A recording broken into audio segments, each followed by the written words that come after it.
எல்லா கோயில்களிலுமே கொடிமரம் என்பது 3 பாகங்களாக அமைக்கப்பட்டிருக்கும். சதுர, கோண, விருத்த எனும் 3 நிலைகளை கொண்டதாக அமைக்கப்பட்டிருக்கும். அடிப்பாகம் பிரம்ம பாகம் என்றும், நடுப்பாகம் திருமால் பாகம் என்றும், 3வது பாகம் சிவபாகம் என்றும் அழைக்கப்படும். மும்மூர்த்திகளின் செயல்களை குறிக்கும் விதமாக இந்த கொடிமரத்தின் பாகம் அமைக்கப்பட்டிருக்கும்.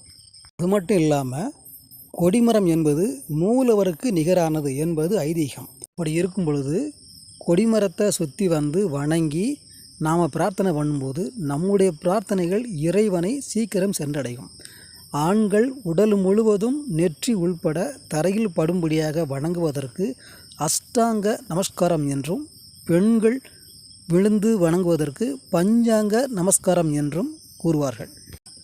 கொடிமரத்தின் சிறப்புகளை பற்றி இன்னும் எவ்வளவோ சொல்லிக்கொண்டே போகலாம். இந்த பதிவு உங்களுக்கு பிடிச்சிருந்துச்சுன்னா லைக் பண்ணுங்கள், ஷேர் பண்ணுங்கள். நம்ம சேனலை மறக்காமல் சப்ஸ்கிரைப் பண்ணாதவங்க சப்ஸ்கிரைப் பண்ணுங்கள்.